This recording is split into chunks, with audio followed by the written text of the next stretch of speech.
Hi hello every one, എല്ലാവർക്കും മാഷൻ ടീച്ചറിൻ്റെ മറ്റൊരു പുതിയ വീട്ടിലോട്ട് ഒരിക്കൽ കൂടി സ്വാഗതം. അപ്പോൾ ഇന്ന് 2ാം ക്ലാസ്സിലെ കൂട്ടുകാർക്ക് ഉത്കൃതനം 2ാം ദിവസം ഇൻ്റഗ്രേഷൻ ഡേ 2 പരീക്ഷ കഴിഞ്ഞു അല്ലേ. അപ്പോൾ വളരെ ഈസി ആയിട്ടുള്ളൊരു എക്സാം ആയിരുന്നു. ടീച്ചർ ഇന്നലെ നിങ്ങളടുത്ത് പഠിക്കാനായിട്ട് പറഞ്ഞിട്ടുള്ള ഒരുപാട് കാര്യങ്ങൾ ഇന്ന് വന്നിട്ടുണ്ടായിരുന്നു അല്ലേ. ഓക്കെ മക്കളെ, അപ്പോൾ അതെന്തൊക്കെയാണെന്നുള്ളത് നമുക്ക് വിശദമായിട്ട് നോക്കാം കേട്ടോ. അതിലോട്ട് പോകുന്നതിന് മുന്നേ ആയിട്ട് നമ്മുടെ വീഡിയോ കാണുന്ന കൂട്ടുകാർ എന്ത് ചെയ്യുക, പെട്ടെന്നൊന്ന് വീഡിയോ ലൈക്ക് ചെയ്തേക്കണേ. അതോടൊപ്പം തന്നെ കൂട്ടുകാർക്ക് അടുത്ത ദിവസമുള്ള പരീക്ഷയ്ക്ക് യൂസ്ഫുൾ ആവുന്ന വീഡിയോ ഇന്ന് വൈകിട്ട് ടീച്ചർ അപ്ലോഡ് ചെയ്യുന്നതായിരിക്കും കേട്ടോ. അപ്പോൾ മക്കളെല്ലാവരും എന്ത് ചെയ്യുക, നന്നായിട്ട് ക്ലാസ്സൊക്കെ ഇരുന്നിട്ട് അടുത്ത ദിവസത്തെ പരീക്ഷയും ഇന്നത്തെ പോലെ തന്നെ നന്നായിട്ട് തന്നെ ചെയ്യുക കേട്ടോ. ഓക്കെ മക്കളെ, അപ്പോൾ ഇന്ന് നമുക്ക് പരീക്ഷയ്ക്ക് വന്നിട്ടുള്ള ആദ്യ ചോദ്യം ഇതായിരുന്നു: കണ്ടെത്താം എഴുതാം. മക്കൾക്ക് ഒരു വില വിവര പട്ടിക അവിടെ തന്നിട്ടുണ്ടായിരുന്നു അല്ലേ.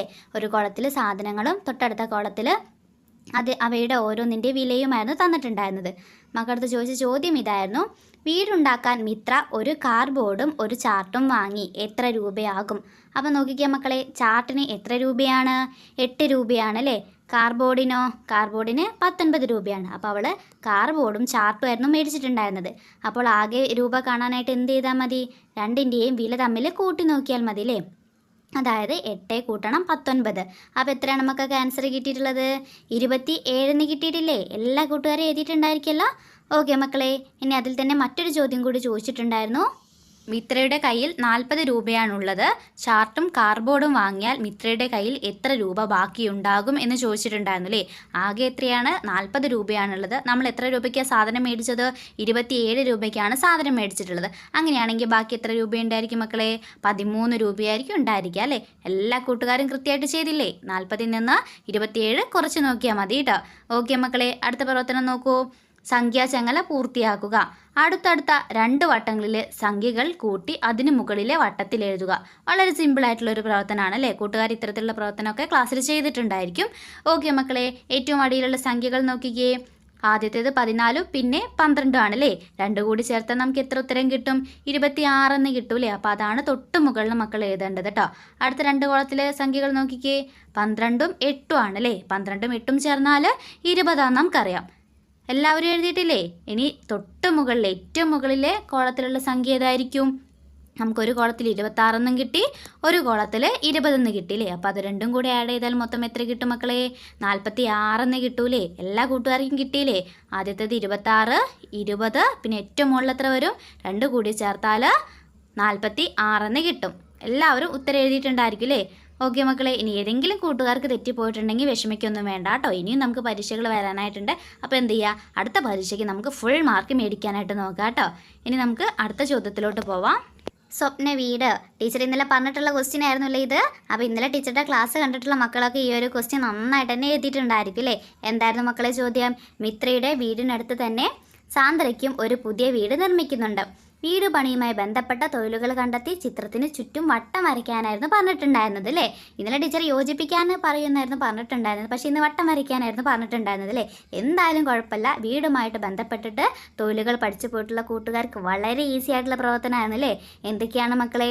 കൽപ്പളി വീടുമായിട്ട് ബന്ധപ്പെട്ടിട്ടുള്ള പണിയാണല്ലേ. അതുപോലെ തന്നെ പെയിൻറ്റിങ്, പിന്നെ മരപ്പണി അല്ലേ. ഇത്രയും 3 ജോലികളാണ് വീടുമായിട്ട് ബന്ധപ്പെട്ടിട്ടുള്ളത് അല്ലേ. അതുപോലെ തന്നെ മക്കളടുത്ത് മറ്റൊരു കാര്യം കൂടി പറഞ്ഞിട്ടുണ്ടായിരുന്നു.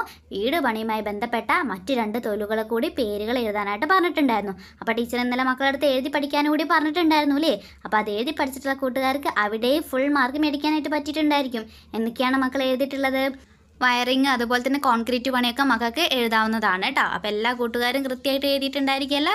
ഓക്കെ മക്കളെ, ഇനി നമുക്ക് അടുത്ത ചോദ്യം എന്തായിരുന്നു നോക്കാം. പ്രവർത്തനം 8 ക്ഷണക്കത്ത് തയ്യാറാക്കാനായിരുന്നു അല്ലേ. അപ്പോൾ ടീച്ചർ ഇന്നലെ പറഞ്ഞിട്ടുണ്ടായിരുന്നു മക്കൾക്ക് ക്ഷണക്കത്ത് ഉണ്ടാക്കാനായിട്ടുണ്ടായിരിക്കും. അപ്പോൾ എന്തിൻ്റെ ക്ഷണക്കത്തായിരുന്നു?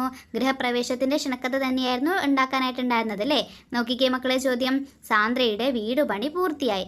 2024 സെപ്റ്റംബർ 22 ഞായറാഴ്ചയാണ് ഗൃഹപ്രവേശം. ഗൃഹപ്രവേശത്തിന് കൂട്ടുകാരെ ക്ഷണിക്കാനുള്ള കത്ത് തയ്യാറാക്കുക എന്നായിരുന്നു പറഞ്ഞിട്ടുണ്ടായിരുന്നത്. ഇന്നലെ ടീച്ചർ പറഞ്ഞത് നമ്മുടെ കുറിഞ്ഞിയുടെ ഗൃഹപ്രവേശത്തെക്കുറിച്ചായിരുന്നു പറഞ്ഞിട്ടുണ്ടായിരുന്നത്. പക്ഷേ എങ്കിലും സാരമില്ല അല്ലേ. മക്കൾ ഗൃഹപ്രവേശത്തിന് വേണ്ടിയിട്ടുള്ള കത്ത് എഴുതി പഠിച്ച കൂട്ടുകാർക്ക് ഇന്നത്തെ ഈ ഒരു ചോദ്യം കൃത്യമായിട്ട് എഴുതാനായിട്ട് പറ്റിയിട്ടുണ്ടായിരിക്കും അല്ലേ. എല്ലാ കൂട്ടുകാരും എഴുതിയിട്ടുണ്ടായിരിക്കുമല്ലോ. ഓക്കെ മക്കളെ, ഇനി നമുക്ക് അടുത്ത പ്രവർത്തനം എന്താണെന്ന് നോക്കാം. അടുത്ത പ്രവർത്തനവും ടീച്ചർ ഇന്നലെ പറഞ്ഞിട്ടുള്ള പ്രവർത്തനമായിരുന്നു അല്ലേ. കലണ്ടറുമായിട്ട് ബന്ധപ്പെട്ടിട്ടുള്ള പ്രവർത്തനം. എന്തായിരുന്നു ചോദ്യം? കലണ്ടർ വിശേഷം. 2024 സെപ്റ്റംബർ 22 ഗൃഹപ്രവേശം. കലണ്ടറിൽ വിട്ടുപോയ തീയതികൾ പൂർത്തിയാക്കുക. അപ്പോൾ ടീച്ചർ അത് പറഞ്ഞിട്ടുണ്ടായിരുന്നില്ലേ, കലണ്ടറിൽ വിട്ടുപോയിട്ടുള്ള കളങ്ങൾ തരികയാണെങ്കിൽ പൂർത്തിയാക്കാനായിട്ട്. അത് മക്കൾക്ക് ഈസി ആയിട്ടുള്ള ക്വസ്റ്റ്യൻ ആയിരുന്നു അല്ലേ. അപ്പോൾ 9 കഴിഞ്ഞിട്ടുള്ള 2 കോളങ്ങൾ അവിടെ വിട്ടുപോയിട്ടുണ്ട്. ഏതാണ് മക്കളെ വരിക? 10ഉം 11ഉം ആണ് വരിക അല്ലേ. അതിനുശേഷം പിന്നെ വിട്ടുപോയത് 16ന് ശേഷമുള്ള 2 കോളങ്ങളാണ്. അപ്പോൾ ഇവിടെ ഏതൊക്കെ വരും? 17, 18 വരും അല്ലേ. ഓക്കെ മക്കളെ. പിന്നെ അതുപോലെ തന്നെ മക്കളടുത്ത് ചോദിച്ചത് സാന്ദ്രയുടെ വീടിൻ്റെ ഗൃഹപ്രവേശം ഏതു ദിവസമാണ്? അപ്പോൾ കലണ്ടറുമായിട്ട് ബന്ധപ്പെടുത്തിയിട്ട് അങ്ങനെ ഒരു ചോദ്യം വരും എന്നുള്ളത് ടീച്ചർ ഇന്നലെ പറഞ്ഞിട്ടുണ്ടായിരുന്നു. ഏത് ദിവസമാണ്? സെപ്റ്റംബർ 22 ഡേറ്റിലെ നമുക്ക് തന്നിട്ടുള്ളത്. അത് ഏത് ദിവസമാണ് മക്കളെ? 22ന് നേരെ മുകളിലോട്ട് നോക്കിക്കേ. ഏതാണ് ദിവസം? ഞായറാണ് വരുന്നത് അല്ലേ. ഓക്കെ മക്കളെ, മറ്റൊരു ചോദ്യം കൂടിയുണ്ട്, നോക്കിക്കേ. 2024 സെപ്റ്റംബർ മാസത്തിൽ ആകെ എത്ര ബുധനാഴ്ചകളുണ്ട്? തീയതികൾ ഏതെല്ലാം? അതും ടീച്ചർ പറഞ്ഞിട്ടുണ്ടായിരുന്നു അല്ലേ. എത്ര ബുധനാഴ്ചകളാണുള്ളത്? എണ്ണി നോക്കിക്കേ. 4 എണ്ണമാണുള്ളത് അല്ലേ. അതോടൊപ്പം തന്നെ മറ്റൊരു കാര്യം കൂടി പറഞ്ഞിട്ടുണ്ട്, തീയതികൾ ഏതെല്ലാം എന്ന് ചോദിച്ചിട്ടുണ്ട്. അപ്പം 4ഉം 25ഉം നമുക്ക് അവിടെ ഓൾറെഡി തന്നിട്ടുണ്ട് അല്ലേ. പിന്നെ 2 കോളങ്ങളില്ല, അത് നമ്മൾ നേരത്തെ പൂർത്തീകരിച്ച് എഴുതിയിട്ടുണ്ടല്ലോ. അപ്പോൾ ഏതൊക്കെയാണ് തീയതികൾ വരിക? 4 വരും, അതിനുശേഷം ഏത് വരും? 11 വരും, അതിനുശേഷം 18 വരും, പിന്നെ ഏത് വരും? 25 വരിക അല്ലേ. ഓക്കെ മക്കളെ, കൃത്യമായിട്ട് ഈ 4 തീയതികൾ മക്കൾ എഴുതിയിട്ടുണ്ടായിരിക്കുമല്ലോ. ഓക്കെ, ഇനി അതിൽ തന്നെയുള്ള ലാസ്റ്റ് ചോദ്യം നോക്കിക്കേ. കലണ്ടറിൽ നിന്ന് 2 സംഖ്യാ പാറ്റേണുകൾ കണ്ടെത്തി എഴുതുക. ഇതും ഇന്നലെ ടീച്ചർ പറഞ്ഞിട്ടുണ്ടായിരുന്നു അല്ലേ. എങ്ങനെയാണ് സംഖ്യാ പാറ്റേൺ എഴുതുക? ഞായർ എന്ന് പറയുന്ന കോളത്തിലുള്ള എല്ലാ സംഖ്യകളും ആ ഒരു ഓർഡറിൽ എടുത്ത് എഴുതിയാൽ തന്നെ എന്തായി? പാറ്റേൺ ആയില്ലേ. 1, 8, 15, 22, 29 അല്ലേ. അവിടേക്ക് എത്ര വീതം കൂടി വരുന്നുണ്ട്? 7 വീതം കൂടി വരുന്നുണ്ട് അല്ലേ. ടീച്ചർ ഇന്നലെ പറഞ്ഞിട്ടുണ്ടായിരുന്നു മക്കളുടെ അടുത്ത്. ഇനി അതല്ലെങ്കിൽ തിങ്കൾ എന്നുള്ള കോളത്തിലെ സംഖ്യകൾ എഴുതിയാലും മതി. 2, 9, 16, 23, 30. അവിടെയും എത്ര വീതം കൂടി വരുന്നുണ്ട് മക്കളെ? 7 വീതം കൂടി വരുന്നുണ്ട് അല്ലേ. അങ്ങനെ ഏതെങ്കിലും ഒരു കോളത്തിലെ സംഖ്യകൾ കൃത്യമായിട്ട് മക്കൾ ഓർഡറിൽ എഴുതിയിട്ടുണ്ടെങ്കിൽ അതൊരു പാറ്റേൺ ആവും കേട്ടോ. അപ്പോൾ എല്ലാ മക്കളും ചെയ്തിട്ടുണ്ടായിരിക്കുമല്ലോ. ഓക്കെ മക്കളെ, അപ്പോൾ ഇത്രയായിരുന്നു ഇന്നത്തെ നിങ്ങളുടെ എക്സാമിൻ്റെ ചോദ്യങ്ങൾ.